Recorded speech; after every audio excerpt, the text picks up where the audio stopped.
So welcome everybody to the OBO 2021 Roadshow. I'm Stuart Seiden with International Partnering Institute, and I'm going to pass it on to Christy Fouché, who's going to introduce their team.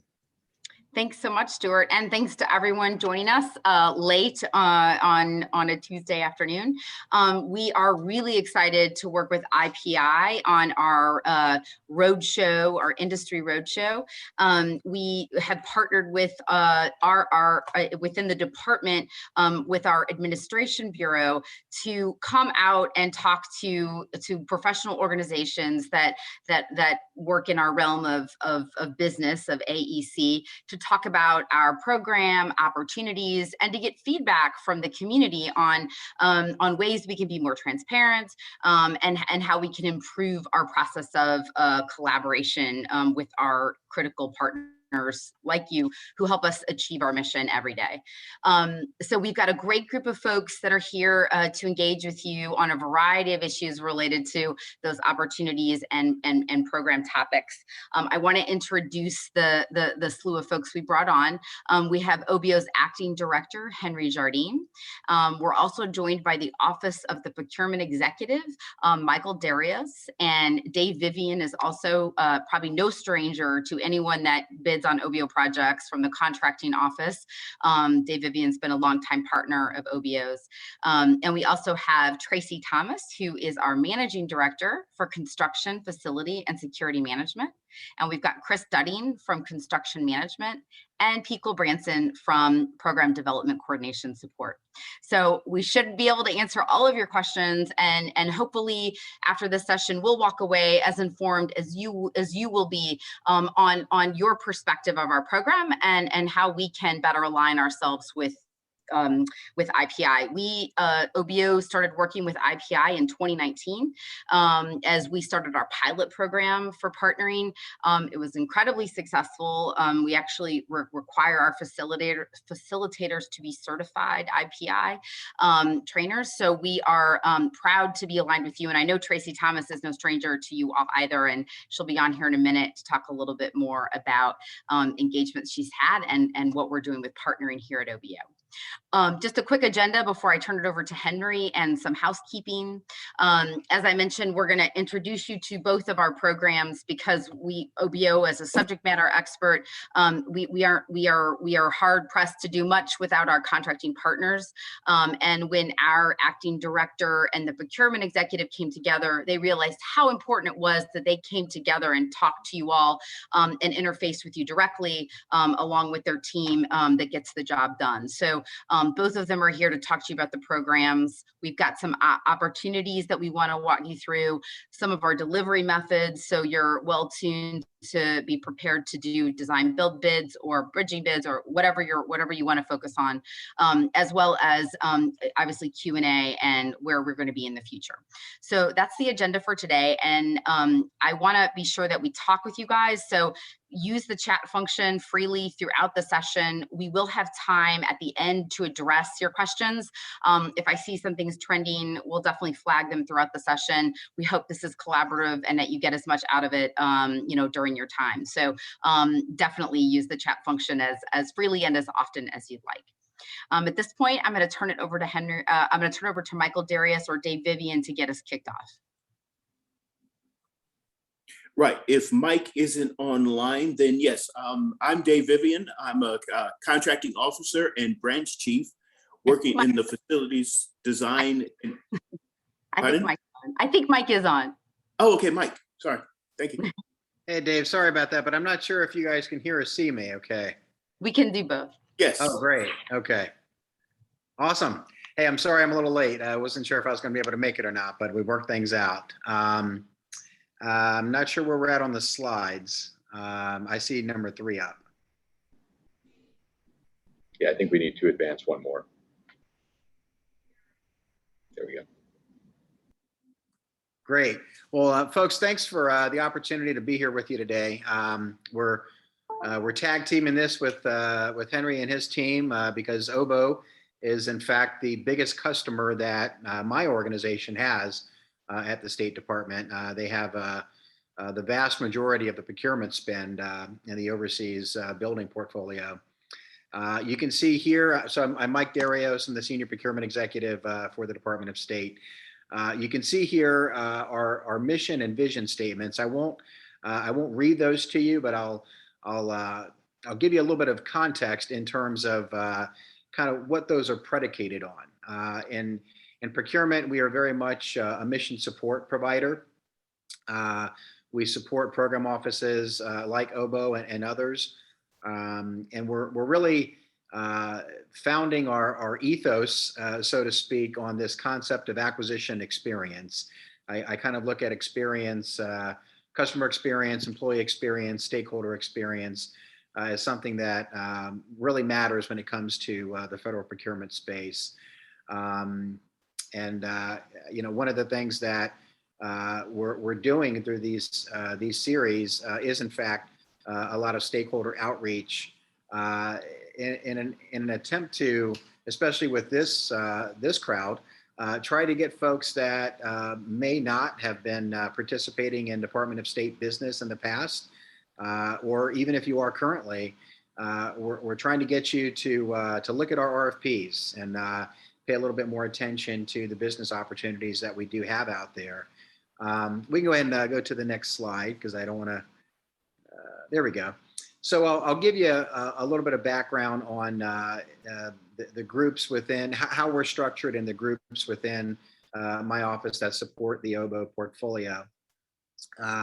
What you don't see on the slide is that we're broken into really two organizations, a policy function, and then the larger group is the Office of Acquisition Management, AQM. That's really where the majority of the procurement spend is done every year. Probably 85 to 90% of the spend happens in that side of the house. And within AQM, we have the Facility Design and Construction Division. Mr. Vivian, who you just saw on the screen, is one of the lead contracting officers and branch chiefs within that division. And again, it's one of our largest procurement divisions because OBO is such a big customer with varied requirements. So between the AQM organization and the AP organization, both of those groups comprise the Office of the Procurement Executive. Next slide. So I'm going to baton pass here in just a second to Henry. I'll close by just offering that you know, we're again reiterating this notion of wanting to increase our rapport with industry. We'd like to hear from you on ways that you think we could be doing better in the procurement space. If you've got ideas about how we can and should be trying to reduce barriers to entry, perhaps there are some things that you see in the RFPs that are turning you off. We'd love to know that.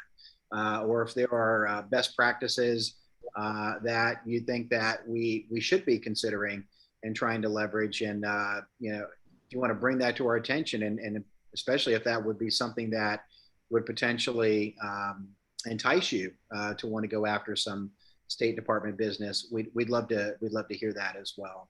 So with that, I'm going to go ahead and go into listening mode. I'll be around at the end for Q&As, and Henry, I think I'm turning it over to you next. Michael, yes, thank you very much. And again, you know, just echo Michael's comments. You know, OBO works very closely with AQM and his office, the procurement executive, and we really are a team on this, and appreciate the chance to speak to the IPI members directly. And again, you know, thank you, Stuart, for this opportunity. You know, OBO has worked with IPI in the past and some of your members, but always want to try to get out and see how we can engage more. Very excited as well, you know, that Sue Dyer, one of your founders, is going to be speaking, you know, to our Federal Women's Program at an event on the 23rd to talk about, you know, trusted leadership. And again, thanks to her. And I think that's just another great example of how we can collaborate with IPI and its members. But, you know, again, I just wanted to give a bit of a snapshot about, you know, OBO and, and some of the work we're doing so that you can think about how you may be able to engage with us and work with us into the future. And again, you can see here what our mission is, and essentially it is to provide that physical platform, those facilities overseas that allow the U.S. government to do its foreign policy. The many government workers, whether in State Department or other agencies, the Department of Defense or Homeland Security and so on. There's just a significant number of posts overseas that we support. But we try to do this in a way that when we are providing these facilities, that they represent the United States well, that they have in and of themselves, they are representative and diplomatic, but they also represent not just the United States, but the best about the United States, our business approach, our designs, our technology, and so on, so that they in and of themselves serve as a diplomatic tool, and that they bring the best of industry as well. Next slide. And we do this by really trying to balance three sort of broad areas. On the one hand, as I think everyone's aware, we need to make sure that those facilities are secure so people can work and live there safely. But we also want them to last. We want them to be facilities that are flexible, that that they can survive in some challenging environments, whether it's due to climate change or just persistent challenges with the political, economic environment there, or other sort of climactic issues. So we want these facilities to last decades to be able to provide that sustainable platform for the people working there.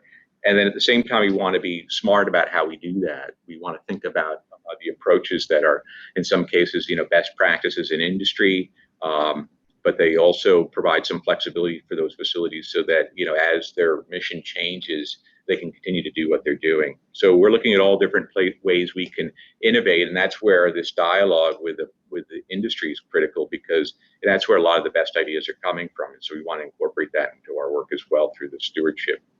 Next slide. And so, as I mentioned initially, we do have a significant portfolio. We're talking about 290 locations around the world, multiple locations in many countries. We have some domestic assets, but essentially all our facilities are overseas.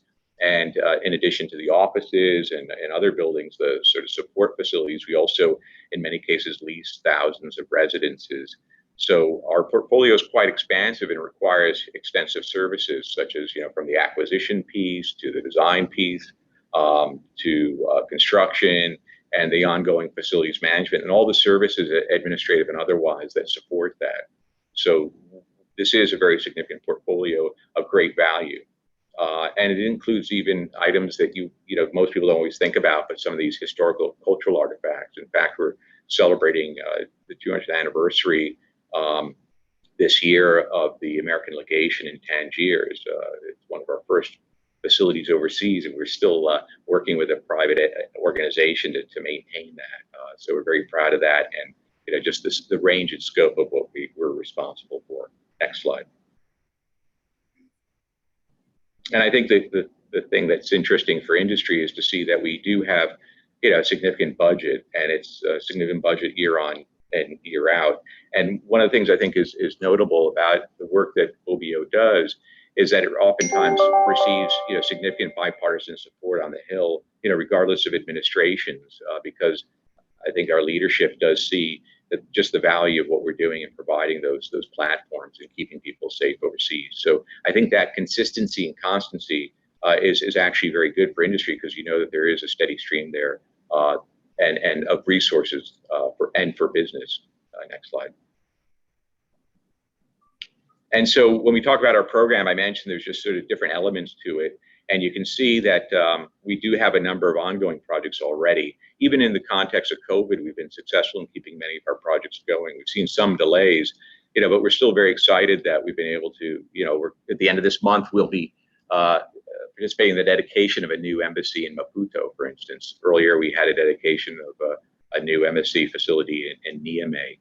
So even with all the challenges, our projects continue to move forward. And I think a lot of that's really a testament of our partners in the private sector and how effective they are in getting things done on the ground. So the capital security construction piece, those are typically the new embassies, the new consulates. The major renovations, again, as I mentioned, we have a lot of older historic properties, and so we have to maintain those. And so some of our bigger renovations are, for instance, ongoing in Athens and Montevideo. And then the security upgrades are, upgrades to walls, access, barriers, and so on.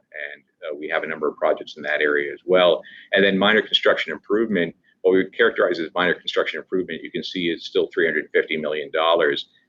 And those are typically sort of roof projects, HVAC repairs. It's all the systems that over time you need to make, need to repair, and the buildings in some cases themselves. And again, we do quite a bit of leasing, and we work very closely with different global real estate agencies and local brokers in some cases to identify properties that we can lease. Next slide. And then just, a little bit of context of, how this program has evolved. Of course, there's always been a need for embassies. We've had embassies, going back, as I mentioned, or places for our representatives to be overseas for 200 years. But you really see an evolution of the program in the recent decades. A lot of it because the changing role of the U.S. government overseas as a major, superpower.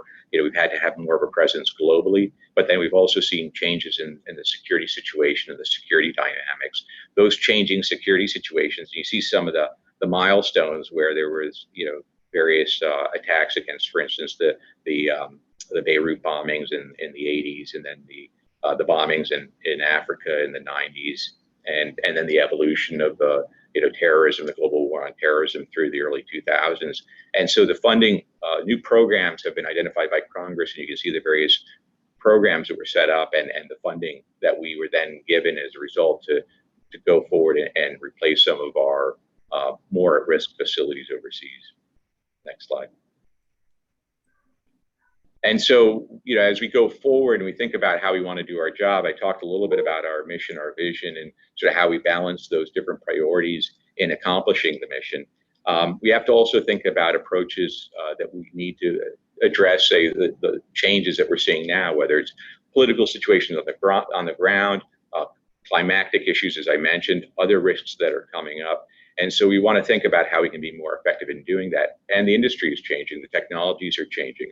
And so we're looking at how do we incorporate new approaches, such as partnering is a big component of that, lean construction, early contractor engagement. Also, we think about the skills we need.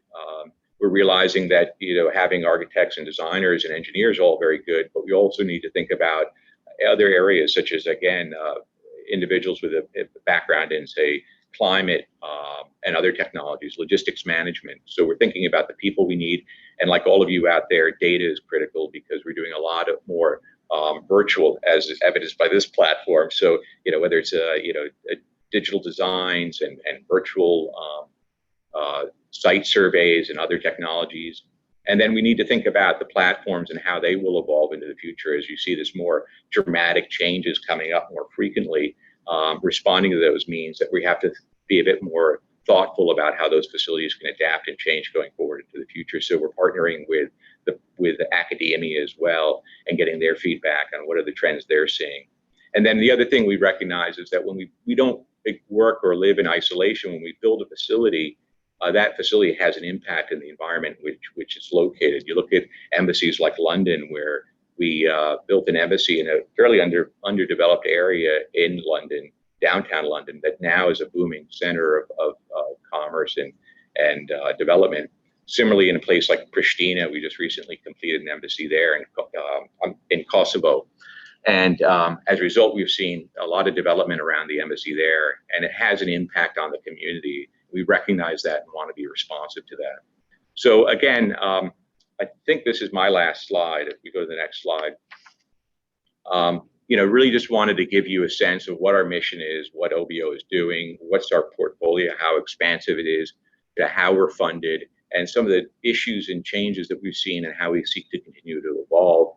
And again, we're really, because of the scope of what we do, really reliant on so many different skills and organizations and companies and people, and having these kinds of dialogues critical for us so that we can go forward and partner with you and see how we can collaborate more.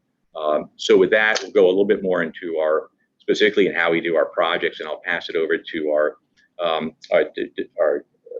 division chief for construction operations, Chris Studding. So Chris, I'll let you go ahead and jump in and take it away. Sure. Thank you, Director Jardine. My name is Chris Stedding. I'm the head of construction operations for OBO and the Department of State. And I'm going to talk to you about our projects and what we're doing around the world, and as well as our partnering initiatives. So primarily our projects are design build with bridging documents. We have a number of design bid build projects underway and will be underway for a number of years. Some of which, by the way, we'll be looking to retrofit partnering back onto them.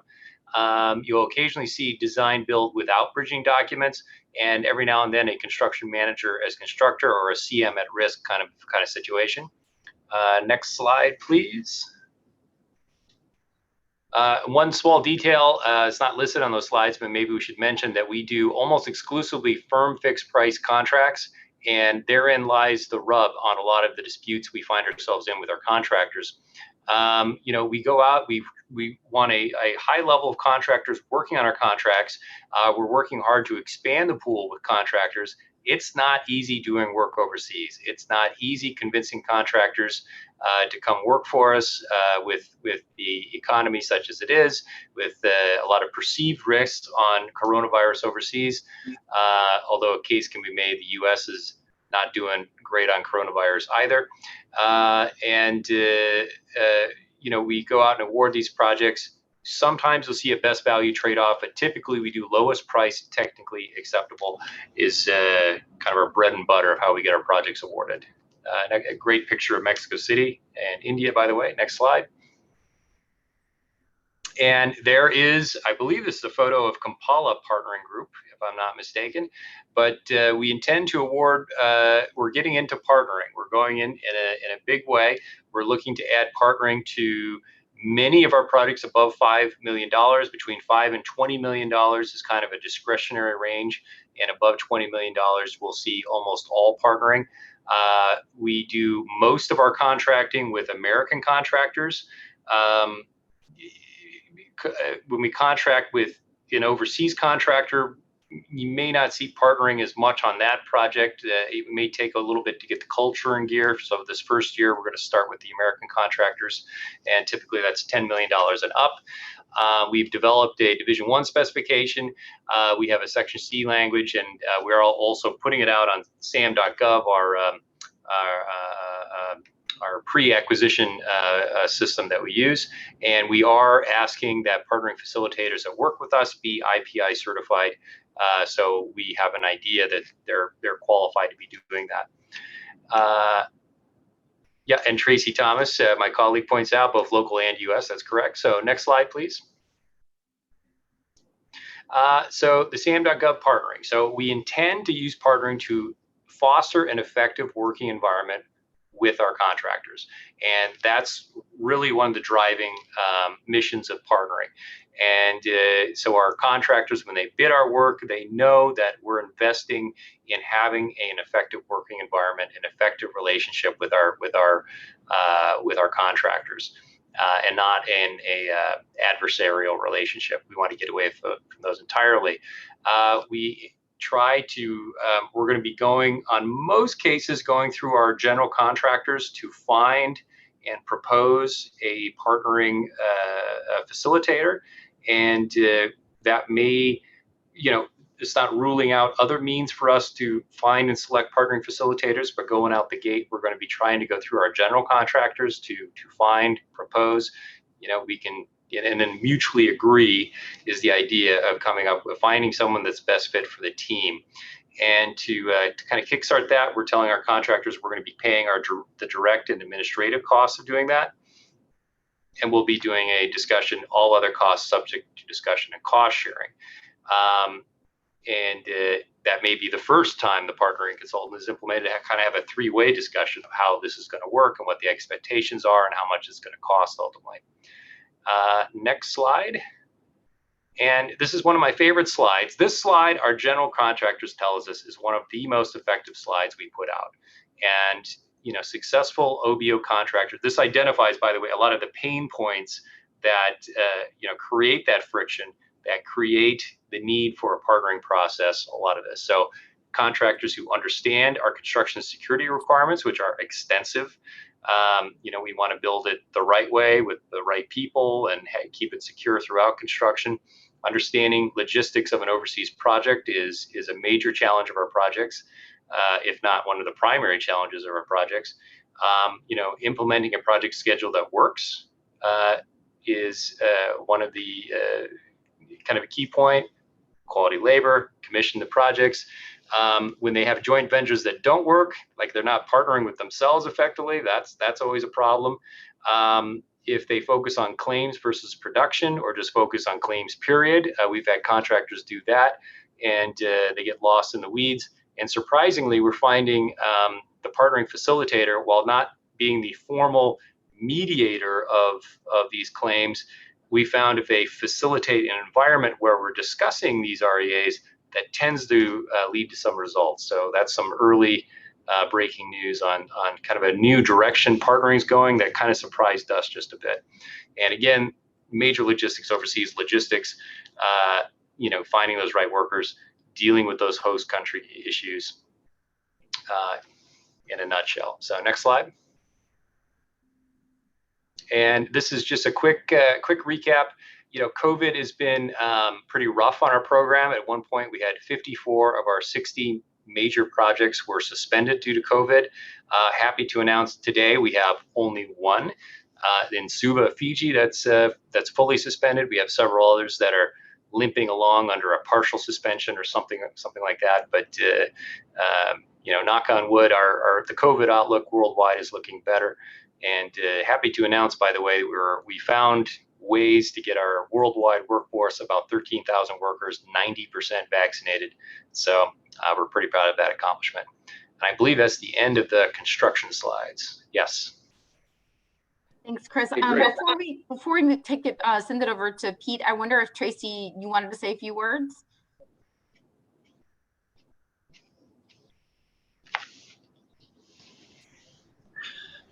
Certainly, it took a second to find my mute button.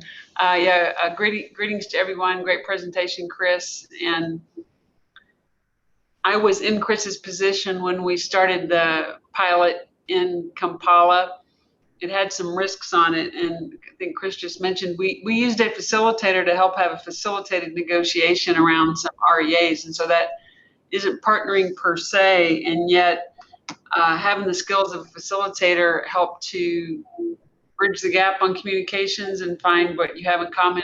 We found that of great assistance. So I'm super excited about continuing our partnering efforts, and I'll leave it there. Thank you, Christy. Thanks, Tracy. Okay, Pete. Okay. Thanks, Christy and Tracy. My name is Pete Goldbranson. I'm the Chief of Project Management for OBO's Office of Special Projects Coordination.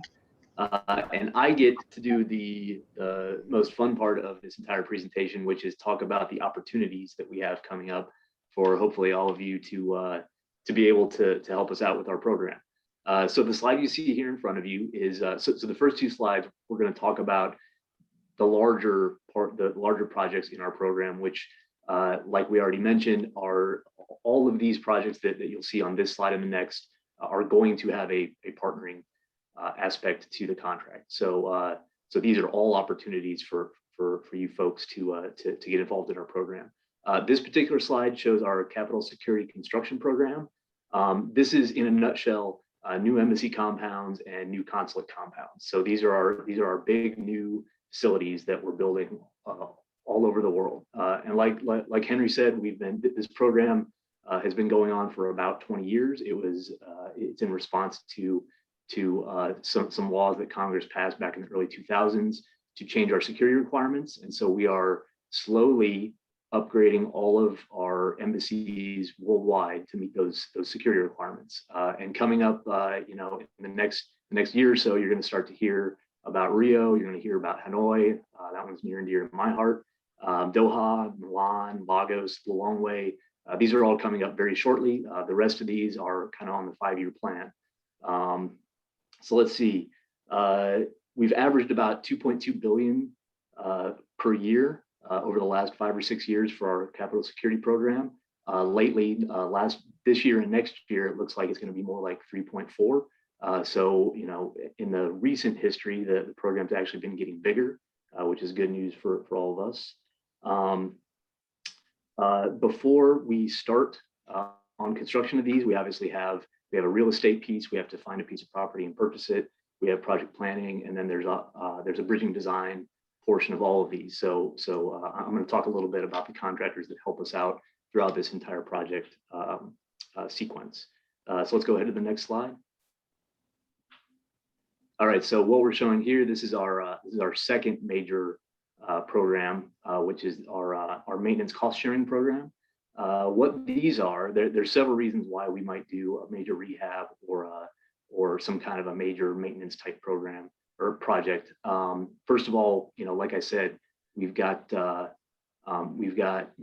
building NECs for about 20 years now. Some of those are to the point now where they need to be upgraded to meet modern security requirements. If you see Kampala and Nairobi on this slide, those are two that fall into that category. There's other ones that have an NEC that is planned in the relatively near future, but the existing facility needs some work to keep it going until we can get an NEC in place. If you see Dublin and Bern, those fall into that category. There's also some that are very small posts, and those don't necessarily get an NEC or an NCC, but we still have to do something to improve the security posture in those places. There's places like Thessaloniki, Greece.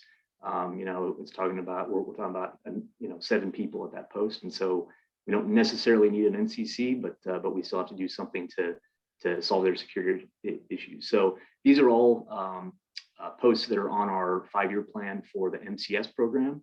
So these are all coming up fairly soon as well. Next slide. All right, so the way that we typically try to do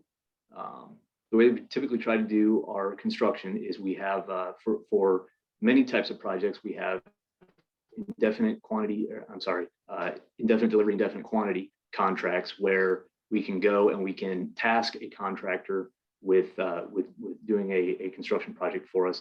These are all so most of these on this sheet are our small and disadvantaged business IDIQ contractors, and then we also have some full and open down at the bottom of the list there. Those are our full and open IDIQ contractors, and so these contracts do a lot of our work for smaller projects, probably in the range of under $50 million. And then if we go to the next slide. So these are the contractors that have recently either qualified or have been bidding on our larger projects. Those would be the NEC projects or the NCC, the capital security projects, and the maintenance cost sharing projects. That's what this list is. Now we actually need to update this slide. Chris reminded me of it before. We actually just awarded the Doha project to AICI, so we will be adding them to this list as well. And we're very happy to have an additional contractor on this slide. So next slide, let's move on. In addition, obviously, to our construction contractors, we obviously work with many architectural and engineering firms. This is our list right now of our design service IDIQ firms. We actually have a few design IDIQ contracts. I'll go through the other ones as well. The ones on this list are the ones that these are kind of our go-to firms for bridging documents for things like NECs and NCCs. They also do some. They would also do most large rehab projects or renovation projects, and every once in a while they'll do a security upgrade type project. Next slide. We do have an IDIQ for top secret cleared A&E firms. These firms, or this IDIQ, we specifically use for special projects that have higher security requirements than what a typical embassy might have. So we have to have some specialized firms to be able to do those types of designs. And go to the next slide. And then finally, this is only about a month old. We actually just made this award for our new support services contract. These firms are not only architect-led, but there's also some engineering-led firms or engineering-led contractors here. So these firms are primarily the firms we use to do projects that are more support services. They'll do a lot of planning studies for us, feasibility studies, and sometimes they'll do design for projects that are very maintenance or repair focused, or maybe a security focused project. So that's the primary thing we use these types of firms for. And I believe that's my last slide. All right, Christy, over to you. Yeah, thank you.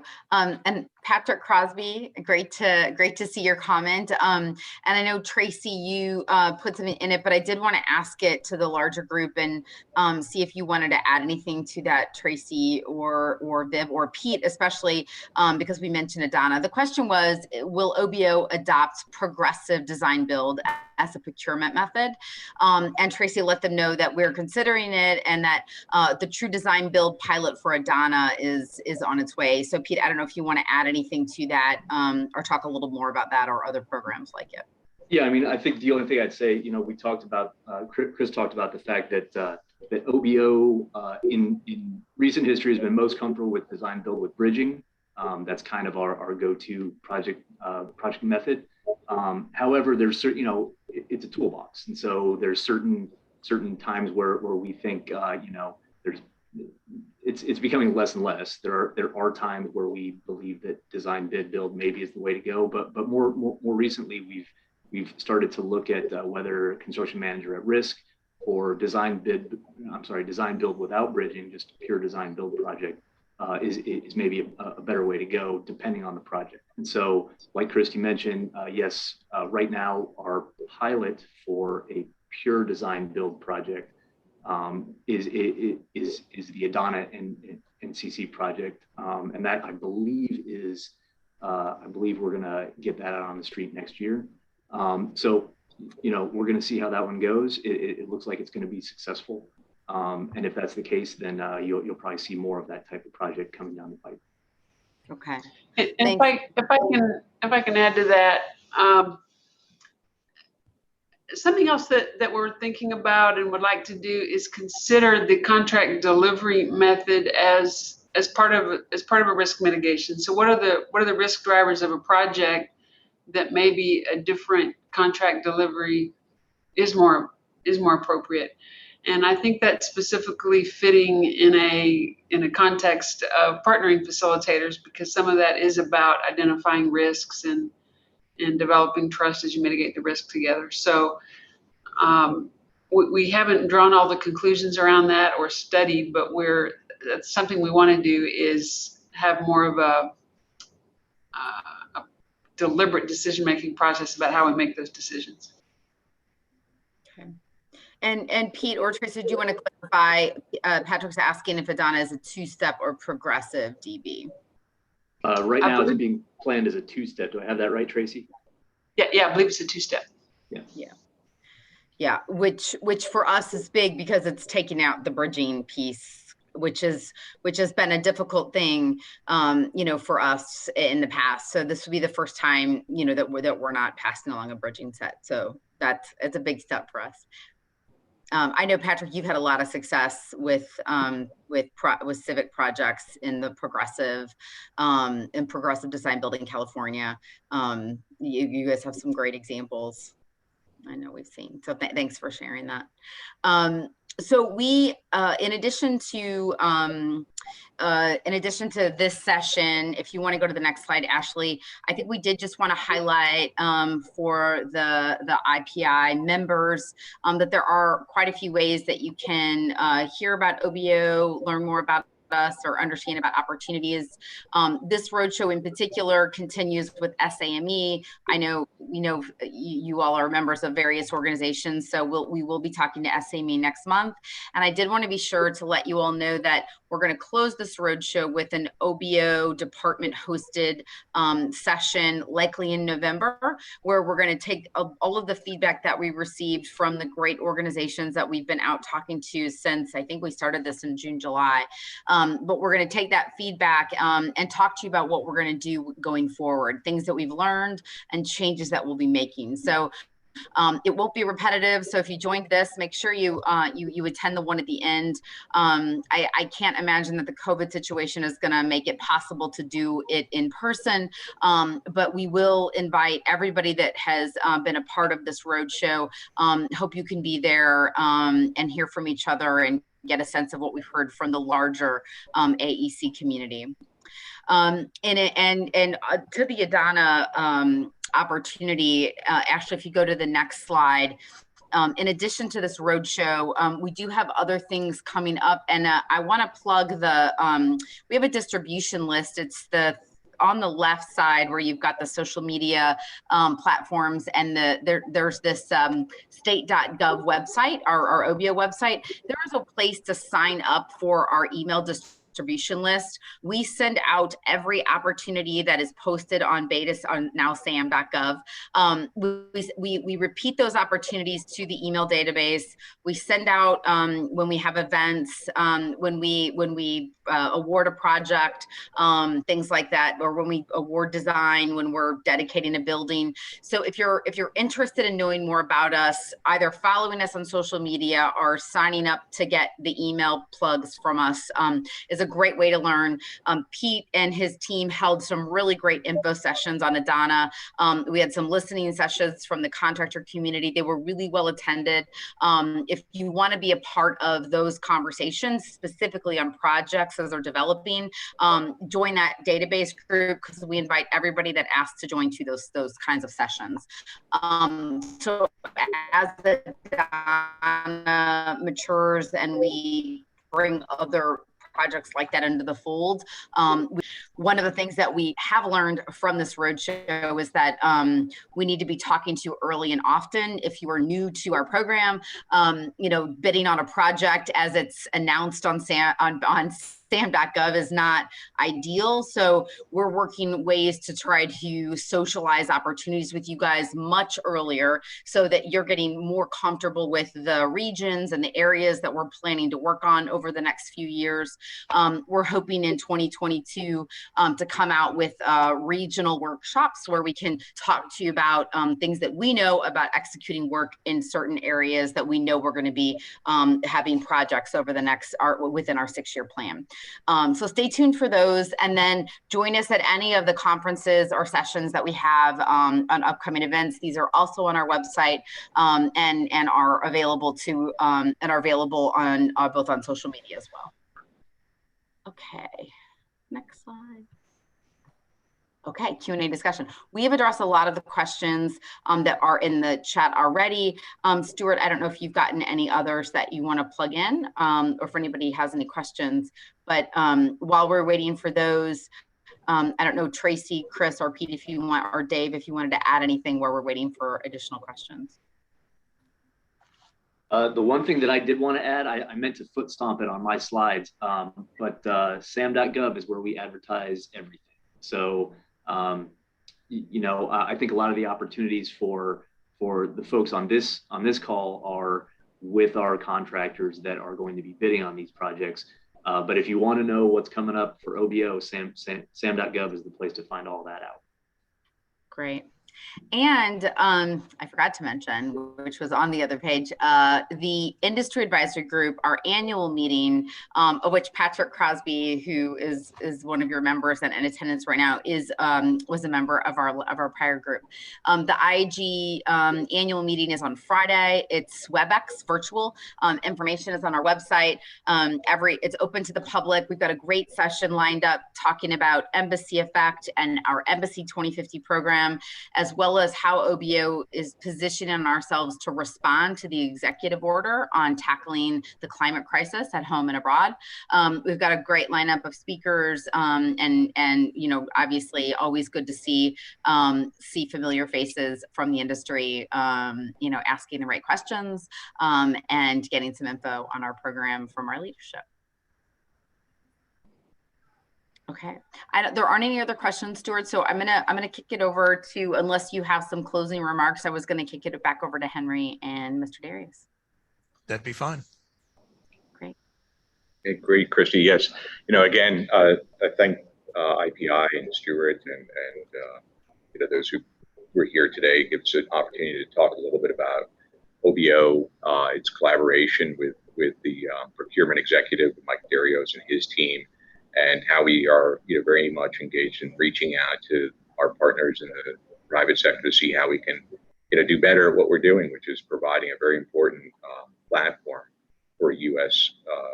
Foreign policy and security interests overseas. And we'd love to work with and any of you here and those who are part of IPI. So I hope this was informative. I think as Christy ran down, there are a lot of resources out there that if you have additional questions, feel free to reach out. We've got our website, a lot of social media. And so there is just a range of information that's out there, and look forward for future opportunities to work together. So thank you. I'll throw it over to Michael for any additional thoughts he has.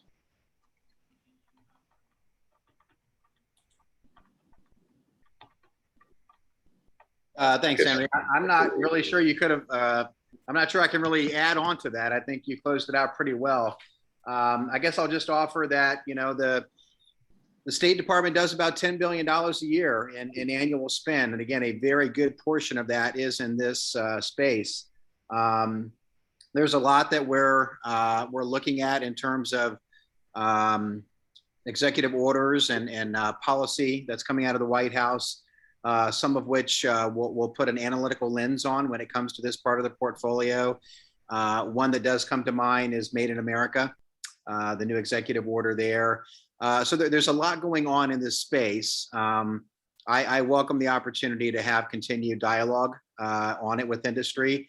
And again, if there are ideas that you've got, whether it be policy driven, whether it be mechanics of an RFP, best practices, things that you think that we should be thinking about and leveraging differently, we're all for it. So I look forward to the continued dialogue and relationship with industry. Thanks.